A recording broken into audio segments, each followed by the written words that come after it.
नमस्कार प्रिय दर्शकों, आपका स्वागत है आपके अपने YouTube चैनल बी स्पिरिचुअल में।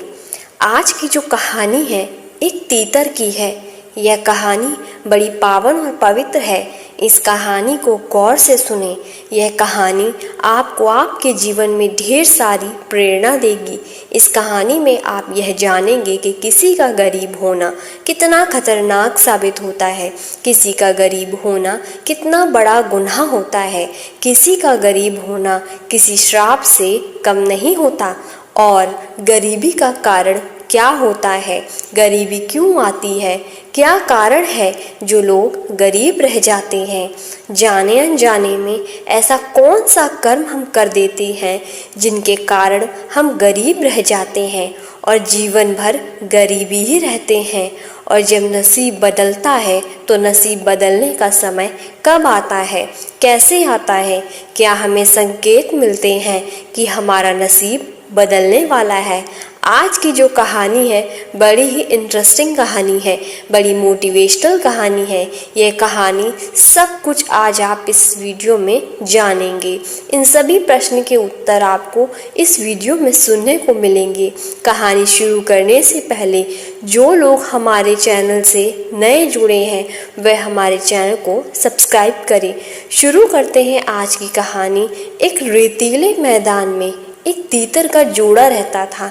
गर्मियों की रात थी, ठंडी ठंडी हवा चल रही थी। उस दिन तीतर की पत्नी तीतर से कहती है कि पिया जी, आज नींद नहीं आ रही है, पता नहीं ऐसी क्या बात है, आप कोई ऐसी कहानी सुना दीजिए जिससे आज की रात कट जाए और मेरा मन हल्का हो जाए। अपनी पत्नी के इतनी बात सुनने के बाद वह तीतर एक कहानी सुनाता है। तीतर कहता है कि प्रिय, तुम ध्यान से सुनो, एक गरीब भाई और एक अमीर बहन की मैं कहानी सुनाने जा रहा हूँ। तीतर कहानी शुरू करता है और तीतर की पत्नी बड़ी गौर से कहानी को सुनती है।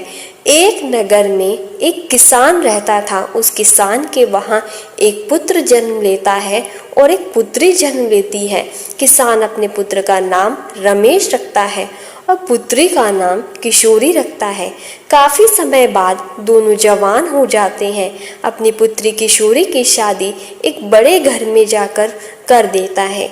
किशोरी बहुत सुंदर थी और सुशील थी, इसलिए अपनी पुत्री की शादी किसी बड़े घर में करता है, पैसे वाले घर में करता है, और अपनी पुत्र की शादी किसी गरीब घर में करता है। वह किसान भी बहुत गरीब था, इसलिए अपने पुत्र की शादी अपने बराबरी वालों घर में करता है और पुत्री की शादी एक बड़े घर में करता है। उसके कुछ दिनों बाद वह किसान खत्म हो जाता है और किसान की पुत्री किशोरी बाई अपने ससुराल चली जाती है। किसान का पुत्र रमेश अपनी पत्नी के साथ अपने ज़मीन काम करता, खेती करता और कार्य करता और अपना जीवन व्यतीत करता। उधर उसकी बहन किशोरी एक अमीर घर में चली गई थी। उसका आए दिन पैसे वाले लोगों में उठना बैठना था, इसलिए वह अपने भाई से धीरे धीरे नफरत करने लगी। वह सोचने लगी कि मेरा भाई बहुत गरीब है और उसकी गरीबी के कारण ही वह यहाँ पर आता है फटे पुराने कपड़े पहनकर, तो मेरी इमेज खराब होती है, मेरी इज्जत खराब होती है। इसलिए वह ना ही तो अपने भाई से बात करती, ना ही कभी अपने भाई को अपने ससुराल में बुलाती। उसका भाई रमेश को भी ये अच्छी तरह मालूम था कि मेरी बहन मुझसे नफरत करती है, अमीरी गरीबी के कारणों से नफरत करती है, इसलिए रमेश भी कभी अपनी बहन के ससुराल नहीं जाया करता था। कुछ समय बाद में रमेश की बहन किशोरी की जेठानी की बच्ची की शादी होने वाली होती है, लेकिन रमेश की बहन किशोरी अपने भाई रमेश को न्योता नहीं देती है। जब रमेश को इस बात का पता लगता है कि उसकी बहन के ससुराल में उसकी जेठानी की बच्ची की शादी होने वाली है और कुछ ही दिनों में शादी होने वाली है, तो रमेश अपने घर आकर अपनी पत्नी से कहता है कि बहन किशोरी के ससुराल में उसकी जेठानी की बच्ची की कुछ ही दिनों में शादी होने वाली है। तब रमेश की पत्नी रमेश से कहती है कि न्योता आया है या नहीं। रमेश कहता है कि न्योता आया है, और हमें जाना पड़ेगा। रमेश बहन के ससुराल जाने की तैयारी करता है। रमेश बहुत गरीब था, बहुत निर्धन था, किसी से पैसे उधार लेता है और पैसे उधार लेकर अपनी बहन किशोरी के लिए अच्छी अच्छी साड़ियाँ खरीदता है, अच्छे अच्छे कपड़े खरीदता है। किशोरी की जेठानी की बच्ची जिसकी शादी थी उसके लिए भी अच्छे से कपड़े खरीदता है और अब बहन के ससुराल जाने की तैयारी करता है। रमेश बहन के ससुराल चला जाता है। जब किशोरी की जेठानी अपनी देवरानी के भाई को आते हुए देखती है, दौड़ी दौड़ी अपनी देवरानी के पास जाती है और देवरानी से कहती है कि किशोरी, तुम्हारा भाई आया है और बाहर तुम्हारा इंतज़ार कर रहा है। जब किशोरी अपनी जेठानी से कहती है कि मेरा भाई कैसे कपड़े पहना है, तो किशोरी की जेठानी कहती, तुम्हारा भाई फटे पुराने कपड़े पहन के आया है, मैले कुचैले कपड़े पहने हैं। अपनी जेठानी की इतनी बात सुनने के बाद रमेश की बहन किशोरी अपने घर के दरवाजे बंद कर लेती है और रमेश बाहर ही खड़ा रहता है। रमेश काफ़ी घंटे हो जाते हैं लेकिन उसकी बहन घर से बाहर नहीं आती है। जब फिर से किशोरी की जेठानी को यह पता चलता है कि किशोरी का भाई अब भी बाहर खड़ा है, वह फिर से अपनी देवरानी के पास जाती है और आवाज़ लगाती है, किशोरी दरवाज़ा खोल, तुम्हारा भाई अभी भी बाहर खड़ा है। बड़ी मुश्किलों के बाद किशोरी अपना दरवाज़ा खोलती है और अपनी जेठानी से कहती है कि दीदी, मैं बाहर नहीं जा सकती, तुम मेरे भाई को पिछले दरवाजे से अंदर ले आओ। किशोरी की जेठानी किशोरी के भाई को पिछले दरवाजे से मकान के अंदर ले आती है और जब रमेश बड़े दिनों के बाद अपनी बहन किशोरी को देखता है तो उसकी आंखों में आंसू टपक जाते हैं और अपनी दुख भरी आवाज़ में कहने लगता है, अरे बहना, क्या तुम्हारे भाई को भूल गई? लेकिन उसकी बहन किशोरी अपने भाई से कहती है कि तुम्हें यहाँ किसने बुलाया है? मैंने तो तुम्हें न्योता भी नहीं दिया, फिर भी तुम बेशर्म यहाँ चले आई। और कहती है कि तुम्हारी तो कोई लाज शर्म है ही नहीं, तुम्हारी तो कोई इज्जत ही नहीं है। फटे पुराने कपड़े पहनकर मेरे घर पर चले आए, कम से कम मेरी इज्जत का तो ख्याल किया होता, कम से कम मेरे मान सम्मान का तो ख्याल किया होता। रमेश की बहन किशोरी इतनी खरी खोटी अपने भाई को सुनाती है। रमेश सिर नीचे करके अपनी बहन की पूरी बात सुनता रहता है और अपने मुख से एक लफ्ज़ तक नहीं निकालता। उसके बाद रमेश की बहन किशोरी रमेश को एक कमरे में ले जाती है और कमरे में ले जा कर के अपने भाई से कहती है कि तुम चुपचाप इस कमरे में बैठे रहो, अपने फटे पुराने मैले कुचैले कपड़े लेकर बाहर मत निकलना। जब तक मैं ना कहूँ तब तक तुम इसी कमरे में बैठे रहना। रमेश कहता है, ठीक है दीदी, कोई बात नहीं, जैसा आप उचित समझें। यदि आप कह रही हैं इसी कमरे में बैठा रहूं तो मैं इसी कमरे में बैठा रहूँगा। जब रमेश की बहन किशोरी अपने भाई को कमरे में बिठा देती है और खुद बाहर निकल जाती है और बाहर से दरवाज़ा बंद कर देती है, अब रमेश उस कमरे में बैठा रहता है। 3 दिन निकल जाते हैं लेकिन किशोरी अपने भाई को कमरे से बाहर नहीं निकालती है। उधर रमेश भूखा प्यासा उस कमरे में बैठा इंतज़ार करता है कि उस कमरे में बैठे बैठे रमेश की हालत ख़राब हो जाती है, वे बीमार हो जाता है क्योंकि 3 दिन से एक ही कमरे में बंद था। नहीं तो उसने कुछ खाया, ना ही उसने कुछ पिया, यहाँ तक उसको पानी तक नहीं मिला। वह उसी कमरे में बंद रहता है। 3 दिन गुजरने के बाद रमेश धीरे धीरे दरवाजे तक जाता है और दरवाजे के पास जाकर के अंदर से दरवाज़ा खटखटाने लगता है। जब रमेश दरवाज़ा खटखटाता है तो बाहर से किशोरी की जेठानी उस दरवाजे की आवाज़ को सुनती है और वह देखने लगती है कि इस कमरे में ऐसा कौन बंद है जो दरवाज़ा खटखटा रहा है।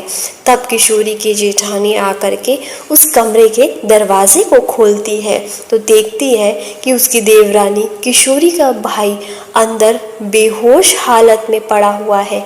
किशोरी की जेठानी किशोरी के भाई को उस कमरे से बाहर निकाल देती है और कहती है कि तुम्हें इस कमरे में बंद किसने किया? अब वह मजबूर भाई, लाचार भाई रमेश क्या ही कहता कि मेरी बहन ने ही मुझे इस कमरे में बंद कर दिया है। अब वह लाचार और मजबूर भाई कहता है कि पता नहीं, मैं इस कमरे में बैठा था लेकिन अकस्मात किसी ने दरवाज़ा बंद कर दिया और उसके बाद में इसी कमरे में बंद हो गया। इतनी बात कहने के बाद वह बाहर निकल जाता है। बाहर निकलकर रमेश सीधा अपने घर के लिए रवाना हो जाता है। अब रमेश रास्ते में रोता हुआ आता है, भूखा प्यासा अपनी बहन के घर पर पानी तक नहीं पिया। वह काफ़ी दूर आने के बाद रमेश को चक्कर आने लगे। तेज़ गर्मी पड़ रही थी, भूखा प्यासा अलग था, पानी तक रमेश ने नहीं पिया था। तब रमेश को ज़ोरदार चक्कर आने लगे। चक्कर खा करके और रमेश गिरने लगा तो एक बूढ़ी माँ वहाँ पर आ जाती है और वह बूढ़ी माँ रमेश को पकड़ लेती है। फिर रमेश का सर अपनी गोद में रख करके वह रमेश को आराम करवाती हैं। तब रमेश कुछ देर उस माँ के गोद में सर रख करके आराम करता है। जब कुछ घंटे बाद रमेश को फिर से होश आता है तो देखता है कि बूढ़ी माँ के गोद में रमेश का सर है। रमेश खड़ा होता है, उस माँ को प्रणाम करता है, कहता है कि तुम कौन हो? तीतर इस बात को कह रहा है और तीतर की पत्नी इस बात को बड़ी गौर से सुन रही है। तीतर आगे कहता है कि यह जो बूढ़ी माँ है एक देवी माँ है। रमेश की जो पत्नी थी वो देवी माँ की बहुत बड़ी भक्त है। वो रोज़ देवी माँ की बहुत तगड़ी भक्ति किया करती थी। इसलिए जब रमेश चक्कर खाकर गिरने लगा तो देवी माँ प्रकट होकर वो रमेश की अपनी गोद में सर लेकर के सुला लेती है। जब रमेश को होश आता है तो रमेश देवी माँ को प्रणाम करता है। उसके बाद रमेश देवी माँ को प्रणाम करके और वापस जाने लगता है। तभी वह देवी माँ बूढ़ी माँ कहती हैं कि बेटा कहाँ जा रहे हो और कहाँ से आ रहे हो? तब रमेश कहता है कि माँ मैं अपनी बहन के ससुराल से आ रहा हूँ और मैं घर जा रहा हूँ। तो बूढ़ी माँ रमेश से कहती हैं कि पुत्र तुम शादी से आ रहे हो क्या अपनी बहन से? क्या अपनी बहन के वहाँ से कुछ लेकर नहीं आए? रमेश कहता है माँ अब आप क्या छुपाना, आपने मेरे प्राणों की रक्षा की है। रमेश उस बूढ़ी माँ को वह पूरी घटना बताता है। वह बूढ़ी माँ पूरी घटना को सुनती है, पूरी घटना रमेश बताता है। उसके बाद वह बूढ़ी माँ कहती है कि पुत्र तुम चिंता ना करो, यहाँ से कुछ ही दूरी पर मेरा एक बगीचा है, उस बगीचे में चलो। रमेश उस बूढ़ी माँ के साथ उस बगीचे में चला जाता है। वह बूढ़ी माँ रमेश से कहती हैं कि मेरे घर इस बगीचे में काफ़ी मोटे मोटे तरबूज और ककड़ी है। इन तरबूज और ककड़ी को आप तोड़ लीजिए और तोड़ करके इसे थैले में डाल लो। और जब तुम्हारे बच्चे और तुम्हारी घरवाली यह पूछेंगी कि तुम अपनी बहन के वहाँ से क्या लेकर आए हो तो तुम यह तरबूज और ककड़ी उनको दे देना और कह देना कि बहन ने यह भिजवाए हैं। तुम्हारी लाज रहेगी और तुम्हारा मान सम्मान बचा रहेगा। उस बूढ़ी माँ की इतनी बात सुनने के बाद रमेश उस बूढ़ी माँ के बगीचे में कुछ ककड़ी और कुछ तरबूज तोड़ लेता है और तोड़ करके एक कट्टे में भर करके वहाँ से रवाना हो जाता है, सीधा अपने घर को आता है। जैसे ही रमेश अपने घर को आता है तो रमेश के छोटे छोटे बच्चे और रमेश की घरवाली रमेश के पास आ जाती है। रमेश के छोटे छोटे बच्चे कहते हैं कि पापा आ गए, बुआ जी के यहाँ से क्या लेकर के आए हैं? शादी में गए थे, मिठाई लेकर आए होंगे। जब रमेश अपने हाथों का थैला अपनी घरवाली को थमा देता है और घर से बाहर चला जाता है, पीछे से रमेश की घरवाली जब उस थैले को खोल कर देखती है तो उसमें देखती है कि सोने का तरबूज है और सोने की ककड़ी है। वह देखकर बड़ा चकित होती है। रमेश की घरवाली सोचने लगती हैं कि हमारी गरीबी पर हमारी नंद को बड़ी दया आ गई, इसलिए उन्होंने इतना सारा धन भेजा है। जब दूसरे तरबूज को खोलती है तो उसके अंदर देखती है कि बीजों की जगह उसके अंदर हीरे मोती पड़े हुए हैं। जब रमेश की घरवाली अपने पति के पास जाती है और उनसे कहती है कि तुम तो शादी में गए थे, यह क्या लेकर आए हो? रमेश सोचने लगता है कि मेरी घरवाली को तरबूज और ककड़ी मिल गई है, मैं लड्डू लेकर नहीं आया, शादी में गया था इसलिए लड्डू लाना चाहिए था। अब मेरी घरवाली को लड्डुओं की ज़रूरत है। ककड़ी और तरबूज को देखकर इस तरह की बातें कर रही है। रमेश अपनी घरवाली से कहता है कि बहन ने जो भी भेजा है वह मैंने खोल कर नहीं देखा। रमेश की पत्नी अपने पति को पकड़ करके घर के अंदर लेकर आती है और अपने पति से कहती है, जी देखिए हमारी ननद ने हमारा भाग्य बदल दिया, इसमें इतना सारा धन है, हीरे मोती जवाहरात हैं। अब रमेश समझ जाता है कि वह जो बूढ़ी माँ थी वह देवी माँ थी, वह कोई साधारण माँ नहीं थी। लेकिन रमेश अपनी पत्नी को इस बारे में नहीं बताता है। रमेश की घरवाली को सदा से ही लग रहा था कि सारा धन मेरे ननद ने भेजा है, हमारी गरीबी पर तरस खाकर हमारी ननद ने भेजा है। अब देवी माँ की कृपा से रमेश एक अच्छा सा महल का निर्माण करता है, बड़ी शान और शौकत से रहने लगता है, राजा महाराजाओं की तरह रहने लगता है। जब रमेश का महल तैयार हो गया, राजा महाराजाओं की जैसी शान और शौकत हो गई, तब रमेश की घरवाली रमेश अब अपनी बहन को अपने घर में लेकर आओ, अपने पीहर में घूम जाएगी। उसको काफ़ी वर्ष हो चुके हैं, इसलिए एक बार उसको ज़रूर लेकर आओ। ननद की वजह से ही तो आज हमारे इतने बड़े मकान, इतनी बड़ी शान और शौकत है। तब रमेश अपनी पत्नी की इतनी बात सुनने के बाद रमेश अपनी बहन को लेने के लिए और जाकर अपनी बहन के उसी दरवाजे के सामने खड़ा हो जाता है जहाँ कुछ समय पहले खड़ा हुआ था। शादी के समय जब रमेश की बहन किशोरी की जेठानी को यह पता चलता है कि किशोरी का भाई आया हुआ है और ऐसा लग रहा है कि जैसे कहीं का कोई राजा महाराजा हो, तो वह अपनी देवरानी किशोरी से जाकर कहती है, किशोरी तुम्हारा भाई आया हुआ है। अपनी जेठानी की इतनी बात सुनकर किशोरी कहती है कि भिखारी मेरा भाई नहीं है। किशोरी हर बार उसको भिखारी समझ रही थी, लेकिन किशोरी की जेठानी कहती है कि भिखारी नहीं है, कोई राजा महाराजा है, पीछे 4 सिपाही खड़े हैं, रथ गाड़ी खड़ी है, जाकर देख। जब बाहर रमेश की बहन ने अपनी खिड़की के झरोके से अपने भाई को देखती है तो वह सोचने लगती है कि उसका भाग्य कैसे बदल गया। तब अपने कमरे से निकलकर अपने भाई के पास जाती है और भाई से कहती है कि भाई मुझे क्षमा कर दीजिए, मैंने बहुत बड़ा दुख दिया आपको।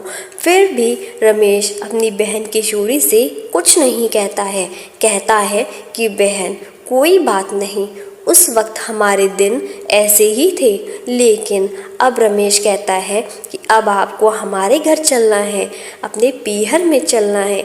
रमेश की बहन रमेश के साथ जाने के लिए तैयार हो जाती है और वह अपने भाई के साथ अपने पीहर आती है। पीहर आकर के अपने भाई की शान और शौकत देखकर दंग रह जाती है। आलीशान महल के अंदर नौकर चाकर लगे हुए हैं। अपने भाई की शान और शौकत को देखकर वह दंग रह जाती है। उधर रमेश की घरवाली अपने ननद की इतनी सेवा करती है क्योंकि उसको यही लग रहा था कि आज जो हमारी शान शौकत है यह हमारी नंद की वजह से है।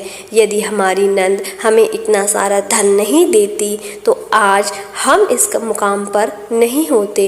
इसको यही लग रहा था क्योंकि रमेश ने अपनी पत्नी को कभी सच्चाई बताई नहीं थी, इसलिए रमेश की घरवाली अपनी नंद की इतनी सेवा करती, उसको हाथों में बिठाए रखती, कुछ दिन बाद निकलने के बाद जब रमेश की बहन किशोरी का जाने का समय हुआ तो रमेश अपनी बहन के लिए एक मोची के पास जाता है और मोची से रमेश अपनी बहन के लिए एक बोलने वाली जूती बनवाता है। मोची से जाकर कहता है कि मोची, ऐसी जूतियाँ बनाओ जब मेरी बहन पहन के चले तो यह बोले और यह कहे। अब रमेश उस मोची को ऐसी 8 बातें बताता है कि यह जूतियाँ जो आप बनाओगे ये 8 बातें बोलनी चाहिए। यह बड़ी अनमोल बातें हैं, इसको ध्यान से सुनिए। सबसे पहली बात है, कहीं मान तू मत भूल होती है अज्ञानता निर्धनता का मूल। दूसरी बात, समय भरोसे बैठता रहता सदा गरीब, बिना कर्म बदले नहीं उसका कभी नसीब। तीसरी बात, आलस्य कर रहता सदा जो परिवर्तनहीन, वही कर्म फिर करे कहे स्वयं को दीन। चौथी बात, नहीं गरीबी से पड़ा है कोई और अभिशाप, हासिल करके ज्ञान की कर लो दूर अब। पांचवी बात, दोष समय को दो नहीं बनो मजबूर, कर्म साधना से जुटे रहो करो गरीबी दूर। छठी बात, कर्म भी नहीं करता कोसे सदा नसीब, भाग्य भरोसे बैठता मानव रहे गरीब। सातवीं बात, अज्ञानी पर ही सदा करे गरीबी, सदा वार विजय होता, युद्ध में ज्ञान सदा हथियार। आठवीं और सबसे आखिरी और सबसे खास बात, पैसों के बाजार में बदल गई तहजीब, धन दौलत से जुड़ रहे हैं रिश्ते हुए गरीब। कि पैसों के बाजार में बदल गई तहजीब, धन दौलत से जुड़ रहे रिश्ते हुए गरीब। रमेश मोची से कहता है कि मोची भाई, ये 8 बातें बोलने वाली ऐसी जूतियाँ बनाओ जिन्हें मेरी बहन पहनेगी। जब मेरी बहन इन जूतियों को पहनेगी और यह जूतियाँ, यह 8 बातें ऐसी बोलेगी जिनको मेरी बहन सुनेगी, और जब इन 8 बातों को वह सुनेगी तो अपनी गलती का पश्चाताप करेगी। रमेश अपनी बहन के लिए हीरे मोती से जड़ी, सोने चांदी से जड़ी जूतियाँ बनवाता है और ला करके अपनी बहन को देता है और कहता है कि लो बहन, ये जूतियाँ लो और अब आप आराम से जाइए, अपना ख्याल रखिएगा। रमेश अपनी बहन को हंसी खुशी अपने घर से विदा करता है। अब रमेश की बहन सोने चांदी हीरे मोती से जड़ी जूतियों को बैग में रख करके अपने घर ले जाती है और घर ले जा करके अपनी जेठानी, अपनी देवरानी, अपनी सास ससुर को वह जूतियाँ दिखाती है और कहती है कि देखो, मेरे भाई ने मुझे सोने चांदी हीरे मोती से जड़ी हुई जूतियाँ दी है। जब किशोरी का ससुर कहता है कि तेरे भाई ने यह जूतियाँ दी हैं तो यह पहन के तो दिखाओ। जब रमेश की बहन किशोरी अपने भाई की दी हुई जूतियों को पहनती है तो वह जूतियाँ बोलने लगती है और वह जूतियाँ कहने लगती है कि पैसों के बाजार में बदल गई तहजीब, धन दौलत से जुड़ रहे रिश्ते हुए गरीब। इस तरह की यह पूरी 8 बातें बोलती है। जब जूतियाँ यह पूरी 8 बातें बोलती हैं, जब भी रमेश की बहन एक कदम धरती, जूतियाँ बोलने लगती, जब भी एक कदम आगे रखती है और फिर से जूतियाँ बोलने लगती। इसी तरीके से पूरी 8 बातें जूतियाँ बोलती है। किशोरी के पूरे ससुराल वाले जब जूती को बोलते तो जूतियों की बात सुनकर उनका सर नीचे को झुक जाया करता था। उनका पैसों का घमंड टूट गया। जो किशोरी की बहन अपने भाई को तक नहीं बुलाती थी, अपने भाई के साथ इतना दुर्व्यवहार किया, वह अपनी शर्म में डूब कर मर गई। उसके बाद धीरे धीरे उनका पतन होना शुरू हुआ और धीरे धीरे वह लोग इतने गरीब हो गए कि उनको खाने तक के दाने नहीं रहे। एक समय ऐसा आ गया था कि उसी बहन को अपने भाई के द्वार पर आकर के भीख मांगनी पड़ी। अपने भाई से कहना पड़ा कि भाई, अब हमारी सहायता कर दीजिए। उस मैया के आशीर्वाद से, देवी माँ के आशीर्वाद से वह रमेश अपनी बहन की सहायता करता है और अपनी बहन को अपने ही महल में रखने की कोशिश करता है और अपनी महल में जगह देता है। कहता है कि बहन, तेरे लिए मेरे दरवाजे सदा खुले हैं, तेरे लिए मेरे दरवाजे कभी बंद नहीं हो सकते। अपनी बहन की सीने से लगाता है और अपनी बहन का फिर से घर बार बसाता है। यह कहानी यहीं पर समाप्त होती है। उम्मीद करते हैं कि यह कहानी आपको ज़रूर पसंद आई होगी और इस कहानी से आप ढेर सारी प्रेरणा लेंगे।